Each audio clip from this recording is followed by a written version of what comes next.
best nutrition advice ever. Psh, psh, psh, psh, psh.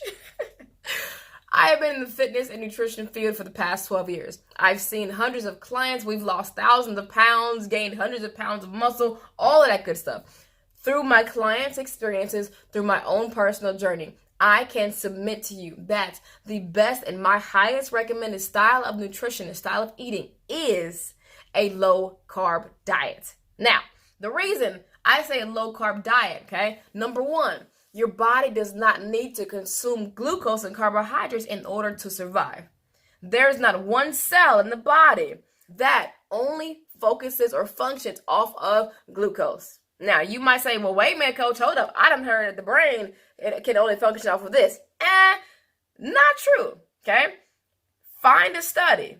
If you can, then I'll tell you I'm wrong. But find a study that shows that the brain only functions or focuses on carbohydrates. There has not been one done, all right? So we understand that also the brain operates more efficiently on a better form of fuel, and that fuel are ketone bodies. Now, ketone bodies are made from fats themselves. So if I'm taking in excess carbohydrates that my body doesn't need, my body will store them and stop itself from using better forms of fuel, which are ketones, which are derived from fat.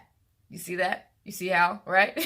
So first thing is our body does not need carbohydrates to survive, all right? But also, our body can create carbohydrates just because, all right? If there is ever a need for carbohydrates within the body, our body will take excess protein, excess amino acids, and through a process called gluconeogenesis, it will create glucose, okay? Same thing, either protein or amino acids, as well as triglycerides, the glycerol molecule aspect of it. So our bodies can create glucose. That means we don't need to take it in. I understand that it's in a lot of things, so we gotta be a little more mindful about what we eat. Now, I wanna take you through the life cycle, right, of a molecule of glucose.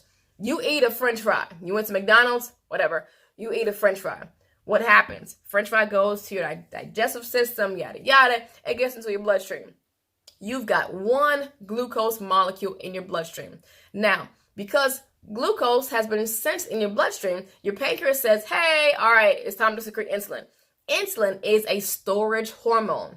What it does is it senses energy and it says, okay, you energy there. We're going to take you from here over to here so you can be used. All right? That is what insulin's job is.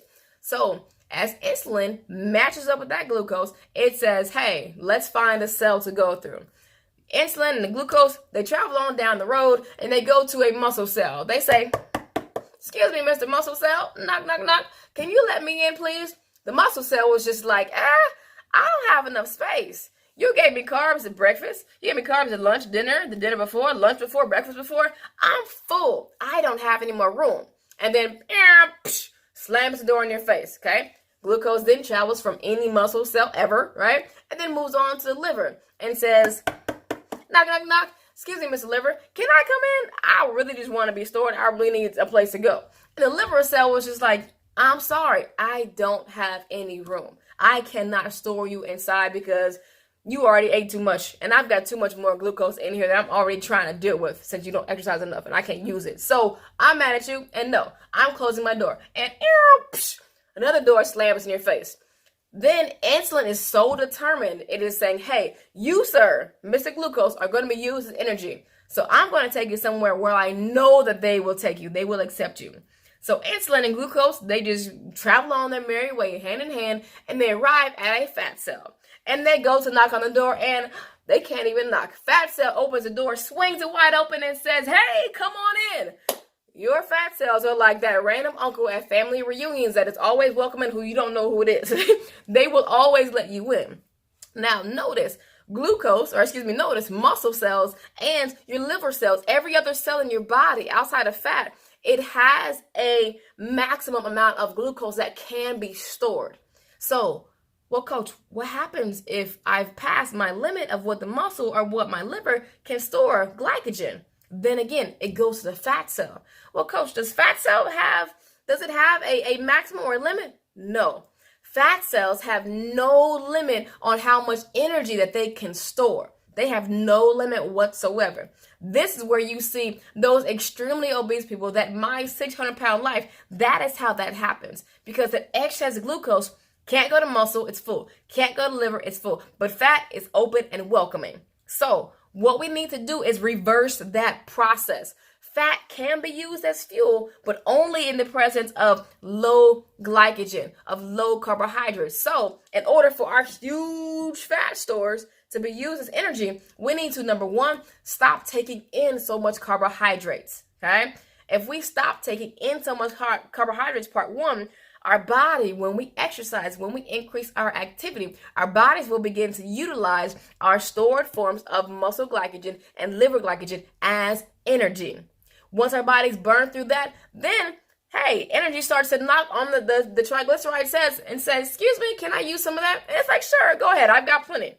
Your fat cells have the most amount of stored energy, even in a skinny person. They've got thousands and thousands of calories that can be utilized. So the reason low-carb diets are best for weight loss is when you stop inputting excess carbohydrates that your body does not need, and you increase your activity level, right? And you utilize the carbs that you've already stored.